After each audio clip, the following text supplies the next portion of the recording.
Welcome to California Edition. I'm Brad Pomerance. We are joined by Tom Torlakson. He is the Superintendent of Public Instruction for the great state of California. And it must be a great time to be an educator. Finally, after several long years of deficits, it looks like the California budget is in surplus. How is that benefiting public schools? Well, thank goodness the legislature and the governor have set education as the top priority. So after, as you said, 5 horrible years of devastating cuts, there's a chance to rebuild. We have half the number of districts in financial jeopardy that we had a year ago. That's remarkable. So that is major progress. We're not out of the woods altogether, and one district in trouble is too many, but we're working forward. It's adding and building programs that will meet the needs of our students. Now, I know, and you should have a bias towards public education, so I know that, and it's all good. That being said, the governor does seem singularly focused on using almost the entire surplus for K-12. In spite of your bias, should it be that we should be looking at other areas because the last 5 years were so difficult and so many programs were cut, not just K-12? Well, I would say education is the top priority. I know you would say that. We also have to have health care. We have to have kids that are well and attending school, not absent because of illness. So we need to look at a comprehensive. We need to look at the whole child, reach and teach the whole child. The Prop 98 formula, which the voters of California put into effect through a statewide proposition, does drive most of this budget decision towards education. It does. And I think it's appropriate to do that, and there's a balance of some of the other programs, and they'll be restored, I hope, as the economy recovers. What's also interesting is with the May revise, there was more money than the governor expected, although the chief legislative analyst says there's even more money, but we'll put that aside for a moment. He is dedicating almost $2 billion for what we know as Common Core standard implementation. Sir, could you describe for our viewers what that is and why it's important that money be so dedicated? Well, this is transformational. What's going on in terms of teachers relearning the kind of method of teaching that will have our students be real thinkers, analytical thinkers, problem solvers, good communicators. And so the governor has appropriately placed $1 billion to start with, and then another $1.5 billion to help generally the budgets of the schools. The $1 billion is dedicated to having the professional development so teachers learn this new 21st century skills. Less memorization, less bubble tests, more critical thinking. And that's really important. Understand it's also an expansion of areas that are considered core, including foreign language, is it economics, arts, physical ed? Talk to me. The two major areas that have been focused on so far are mathematics and English language arts. Right. But the idea is not to just study math by itself and the language of writing and reading and communicating by itself, but to weave it in with other subjects. So, I see. And to be more relevant to real-world context. That's the thrust of the new Common Core standards. And so we'll have money for the professional development, but also for the equipment. We need computer equipment because that's a magical way for students to learn at an individual pace. And these are standards that were promulgated nationally? Yes, 45 governors and 45 chief school officers got together and hammered out these standards, recognizing that we're in a global and mobile society, and students are moving back and forth across state lines, and we want to have a common curriculum of high standards that's internationally competitive. And these go into force in 2 academic years? Spring 2015 is when the first assessment or testing will be done under the new methodology of teaching and the new emphasis. Are we ready? It seems like tomorrow. I mean, that's only 2 years away. You're right, Brad. It's very quick coming at us, but I believe we'll be ready, and there's a transition period that's going to take a little time to get everything in place. Okay. But this $1 billion is just being welcomed across the state. When we come back, I want to talk more about how we fund education, okay? Great. We're speaking with Tom Torlakson, Superintendent of Public Instruction for California. For our viewers on HLN, thanks for joining us. For our other viewers, we'll be right back. So, sir, I want to talk more broadly about how we fund education, because there's no doubt that California is rich in diversity. And part of that diversity includes large immigrant populations whose children may not speak English as their primary language. And while as we speak today, we don't know exactly the contours of how funding will be provided to English as a second language programming or foster care children programming or economically disadvantaged programming, what do you think philosophically about the notion that those groups should receive bumps in terms of educational funding? I favor that. I believe the governor's on the right track. We have a system that's illogical, unfair, not transparent. He's transforming it with his proposal.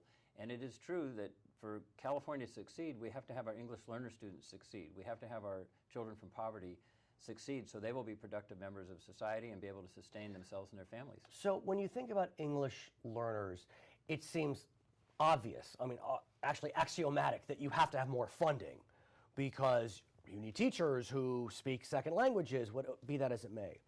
When you're talking about kids in poverty, though, it's not as tangible. It's not as easy to figure out what resources should be spent. So help us out here, because when I speak and talk to people on the street, that's where there's a little confusion on this, students from poverty. Well, what happens there is that students grow up in a house where their parents, neither parent may have a high school diploma, let alone a college degree. Sure. There are no books, no magazines. There's no literacy tradition. So those students come into school a year and a half to 2 years behind other kindergartners. And then as each grade goes forward, they get farther and farther behind. And that's the trouble. And it takes so much more to remediate later to help those students catch up. And many never catch up. If they're not reading proficiently in the English language by third grade, that's an indicator they may be a future high school dropout. And I've heard that may also be an indicator of a future incarcerated felon. Absolutely. I mean, it's remarkable to me that actuarial tables will look at third grade proficiency, and that's how they'll determine how many prison beds they need in 20 years. Yeah, which is devastating on so many levels. Okay, so what the governor has proposed, and again, I want to speak philosophically because you know, as we speak, things could change in the next 5 minutes. He's looking to have more money provided per student that may fall into those categories. And I think there's some agreement on that.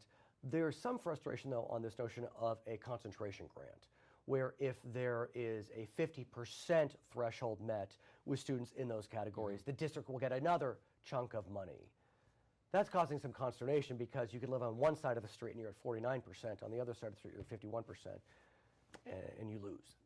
You're right that that's a serious debate right now. I think some compromise will be worked out between the legislature and the governor over that, and in the end we need money for all of our students. California, we're 49th in the nation in per pupil spending, so we dropped from where we were 20 years ago at the top end of investing in our students to near the very bottom. So all boats need to rise too. But so with these surpluses, do we anticipate that we could get into the 30s at least, or is it we're so far behind that it's going to take years to catch up? It's going to take years to catch up. Really?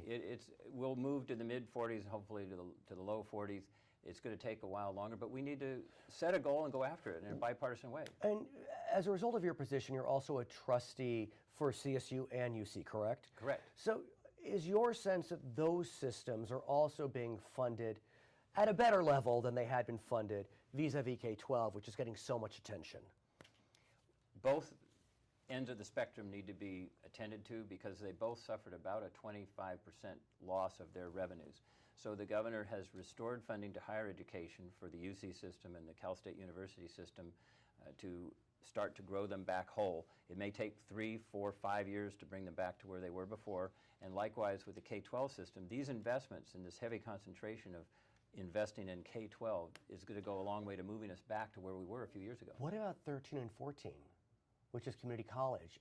You know, just looking from the outside, it feels as if maybe that system's getting short shrift. They're needing more, of course, and students who aren't eligible or there's no room at UC anymore, they're going to the community college, and people are coming back to retrain to get new vocational skills. They're coming back to the community colleges. They are part of Prop 98, so they're getting some of the largesse of this concentration. Are they part of Prop 30? I don't think so. They are helped by Prop 30 they are, because you have money, a general increase in the budget. I so understand. They're helped by that as well. So they need more, but they are getting a share of Prop 98 money. The deferral money the governor earmarked $1.5 billion, that's going to help community colleges. His name is Tom Torlakson. He's the superintendent for public instruction for the great state of California. I'm Brad Pomerance. This is California Edition. English language learners make up what percentage of California's public school population? 10.8, 16.3, 23.2, or 32.8%? Students classified as English language learners comprise 23.2% of California's K-12 public school population. California Edition. I'm Brad Pomerance. He is back. Steve Bradford, member of the California State Assembly. And so I want to speak with you about individuals who may have taken a wrong turn, but really are looking to get their lives back in order. And I think for so many of us who have not been involved with criminal justice, we have no sense of how hard it can be to wipe away even a minor arrest or conviction. Talk to us most basically about that. I agree. Thank you for that opportunity. And I have Assembly Bill AB 651, which is an expungement. And as we've been trying to tell folks, the impediments of finding a job, to housing, to even student loans are just insurmountable sometimes when you have a conviction on your record. And be as specific as you can, because so many of us will file an application for employment. Do you have a felony? No. Yeah. We don't even think about it. Yeah. If you check yes for do you have a conviction, when you are trying to get a job, trying to get an apartment, or trying to get a student loan, what happens? You usually get round-founded. It doesn't even get to the over. interview. It's over. Yeah. We have found from employers, they have told us that most of those individuals never get to interview. They never get the opportunity to come in and apply for the apartment. They just kind of like throw those applications away. And it could be a conviction for something that's not that serious, Exactly. not that severe. Exactly. It could be, you were 19 years old, you got caught with marijuana or cocaine. Grand theft auto Yeah, or something like that. And I'm not taking away that, but here you are, 35, you've gone back to college, you got married, you had kids, and you got to check yes. Exactly.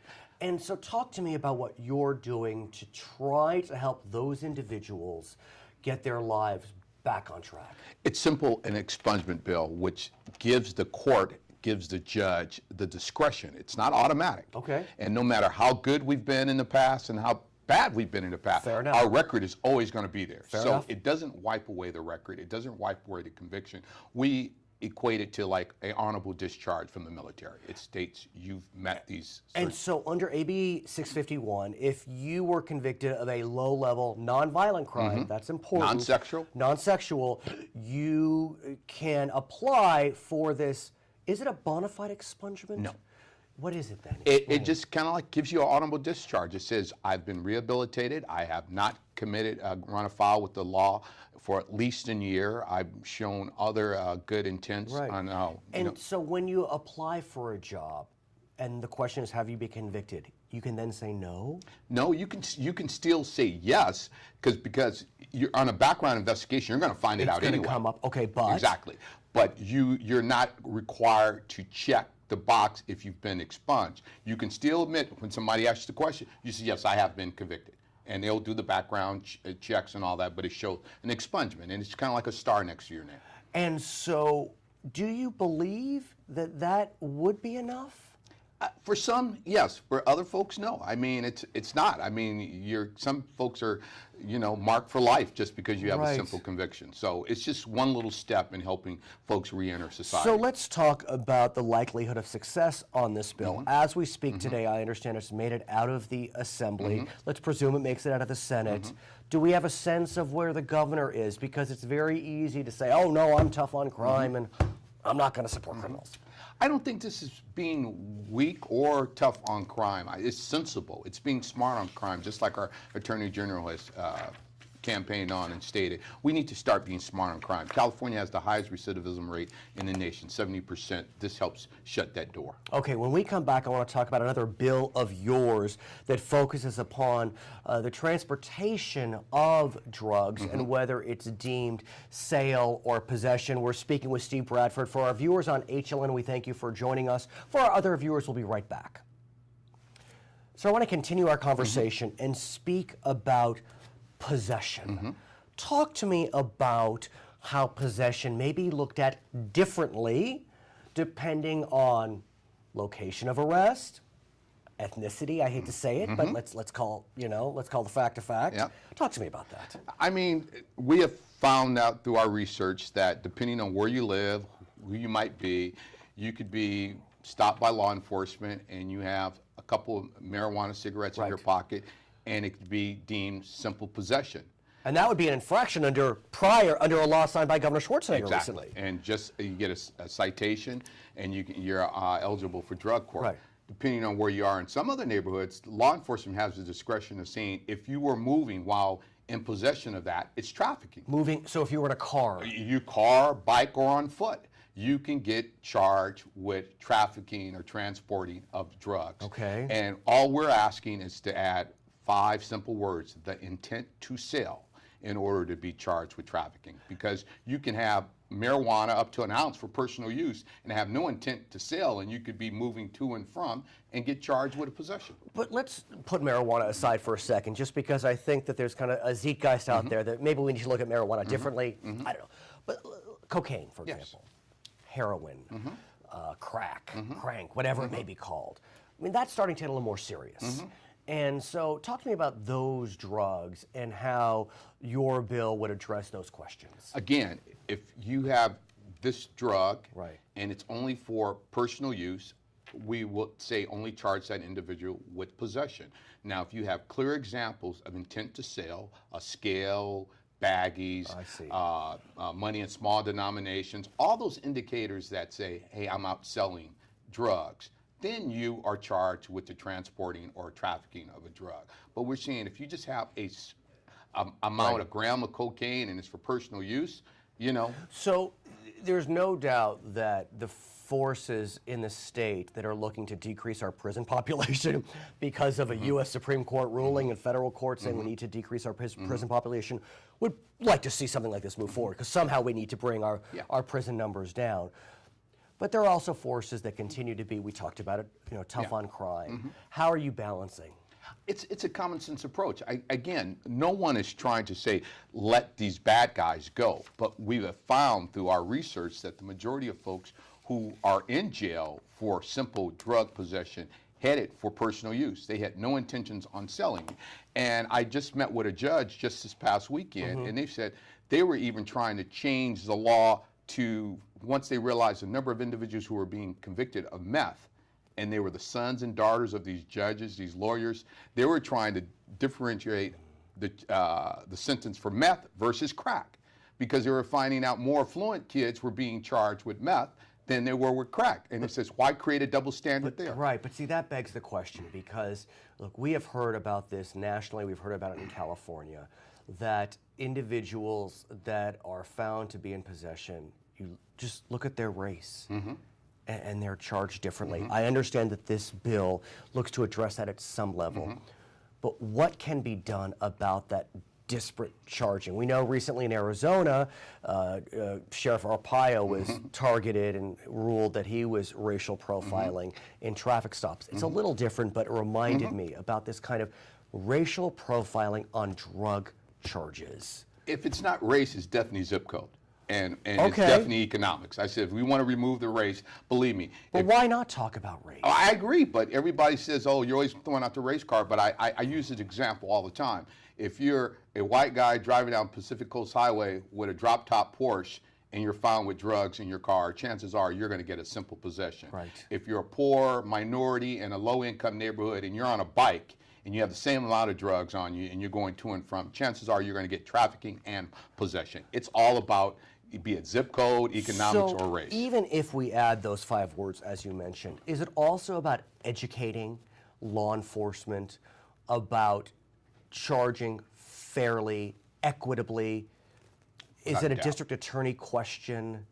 Without a doubt. I think everyone has to have ownership here, and it's just not on the officers, it's, again, on the DAs. Because it's interesting, you mentioned judges, and aside from the judges trying to protect their kids and their kids' friends, I mean, judges see it. You know, so you have the judges seeing it, you have law enforcement seeing it, but sometimes you don't have the attorney seeing it. Exactly. And so, is that something that you're looking to do? What we hope, by, like I say, adding these 5 words, it makes it clear on what those intentions Okay. were. His name is Steve Bradford. He's a member of the California State Assembly. My name is Brad Pomerance. You've been watching California Edition. In 2010, a charge of marijuana possession under 1 ounce with no intent to distribute was downgraded to an infraction in California. By what percentage did marijuana arrests drop in the 1 year since this change in the law? 52, 63, 72, or 86%? Arrests for marijuana possession plummeted by 86% from 54,900 in 2010 to 7,800 in 2011. It's California Edition. I'm Brad Pomerance. We are joined by Jim Nielsen. He's a member of the California State Senate. He is back in the Senate after having served in the late 70s and 80s. He'd been in the Assembly in the latter part of the last decade. How is it to be back in the Senate? Well, it was like coming home. Right. It was 18 years, and it felt like just a long weekend. I was going to say. But the traditions of the institution, though they're not quite what they were when I first served there, it's still a little bit different in terms of the adherence to the rules, respect for the institution and each other. You're dealing with 40 people instead of 80 people. Course. You represent 1 million instead of 500,000. That's the biggest difference. And what's interesting about your Senate seat is that you represent a huge geographic area. Everywhere from Auburn to Crescent City. Wow. How many counties? 12 counties now, and in between my various terms in the legislature, I've represented 19 counties. Quite so significant. most of Northern California. I was going to say. Now, what's most interesting about your trajectory in public service is that between the time you served in the Senate the first time and returned to the Assembly, you were chairman of the Board of Prison Terms. Yes. Which I can only imagine gave you a view of our prison system like none other. Up front and personal. I probably lived it as much as anybody alive in California in those many years. Most stressful years of my life, and probably, ironically, the most rewarding. As a farmer, I had no ambition ever to serve in the legislature. Certainly, I never thought I'd had the largest parole authority in the world. But in the world, that came to pass. This board makes 750,000 decisions a year, and most every one has two consequences: public safety and justice. Well, let's talk about parole, because we know that parole in California has changed dramatically as a result of, it started with a U.S. Supreme Court decision ordering California to decrease its prison population and move to what's known as prison realignment. That was the plan to try to abide by the Supreme Court's decision through the Governor Brown's administration. Give us a sense of how parole was and how it is today. Well, first of all, let me note that no court, including the U.S. Supreme Court, said let everybody out or let large numbers of inmates out and make it much harder to put them back in if they continue to victimize. No court said that. But they did say that we had to get our prison population. That's right. And there were other solutions. Right. One was proposed, AB 900, which was capital outlay money for more space. Can we talk about that for a moment? Because I am really interested in prison construction. Because under the Schwarzenegger administration, the legislature did authorize about $4 billion to build more prisons. Yes. Now, building more prisons is loaded, but we haven't built prisons in over a decade. And building prisons brings jobs, and we do have a prison overcrowding crisis. Governor Brown put that proposal on hold, or that it was passed. So where are we on the question of prison construction? Well, we're really nowhere. That option before the court was stonewalled. Did not happen purposely. Some rehabilitation did occur. Okay, I'll give it, some of the money was spent for rehabilitative facilities, particularly down in Stockton. Mm-hmm. That was good, but much, much more could have been done. And since the Schwarzenegger administration and this administration have stonewalled it, then that option was pretty much off the table. So what was the next choice? Well, there were other choices than this mass early release, and it is early release. When we come back, I want to talk more about the notion of early release. Some would agree with you, others would not. Our guest is Jim Nielsen. He's a member of the California State Senate. For our viewers on HLN, we thank you so much for joining us. For our other viewers, we'll be right back. Senator, I want to speak with you about this notion of early release. What the governor is saying is that no prisoner is being released early. Lower level offenders are spending their sentences in county prisons, not in state jails. And so there's no early release. What's your response? Well, that claim is what I would call cute. To characterize it, I'll use an old term, balderdash. Oh. This population are facing diminished to no consequences for continued criminality. Okay, if they keep being victimizing in society as they are out on the streets in our communities, then they go back to prison less. There's a massive change in sentencing. that was attendant to AB 109. There was a massive increase in credits, meaning good time credits, which were never earned. They just got them automatically. Basically, it was a 50% or a 15% reduction in sentence. And what's also interesting is that when looking at whether a crime is lower level and therefore subject to incarceration in a county facility, there's no consideration of prior offenses under realignment. And that's one of the many fundamental flaws of AB 109, that you only account the most recent. No matter how serious your previous ones were, previous behavior absolutely predicts future behavior. So there's no question that the governor is in a pickle. The court recently ruled that they were this close to holding him in contempt of court for failing to meet the mandated decrease in prison population.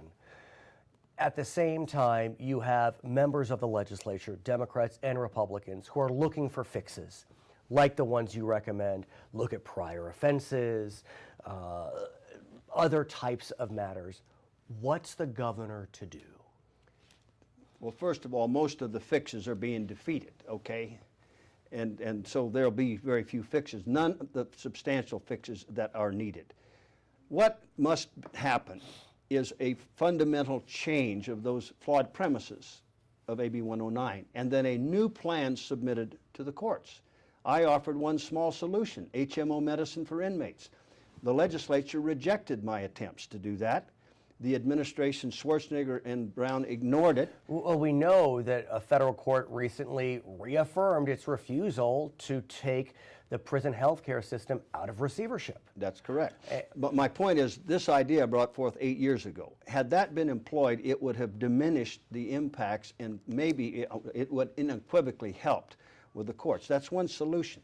Okay, in terms of the inmates, you cannot transition probation and parole and just fit them together. That's another fundamental flaw. They're two entirely different things, in the abject ignorance of people in the legislature and the governor of what the difference is between parole and probation.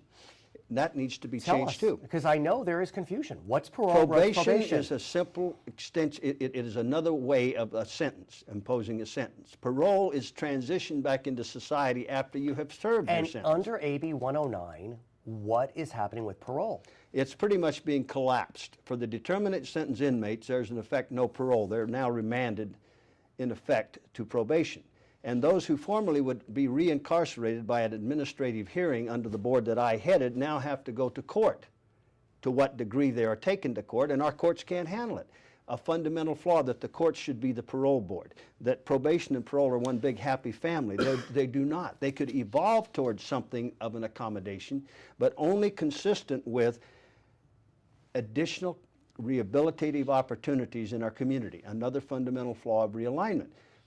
But as I understood it, sir, part of the proposed benefit of realignment is that if these lower level offenders are serving time in their local communities, in the county facilities, that they will have more access to local rehabilitation programs. Fundamental flaw. Because? It isn't there.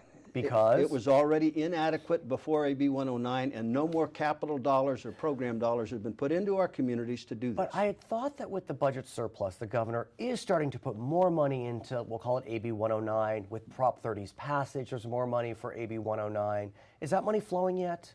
It's not flowing into expanding rehabilitation commensurate with the tens of thousands of unrehabilitated felons that are in our communities. Absolutely not. So where do we go from here, sir? Well, the people will take care of it when enough of them become victims. Unfortunately, that level has not been reached. Fortunately, well, fortunately and unfortunately, fortunately and look unfortunately, at it. But the change will have to come from the people being outraged, as they were in 1994, when this similar realignment thing happened even under the Wilson administration, as it happened in 2004 under something in the Schwarzenegger administration called the new parole model. Okay, his name is Jim Nielsen, member of the California State Senate. My name is Brad Pomerance. This is California Edition.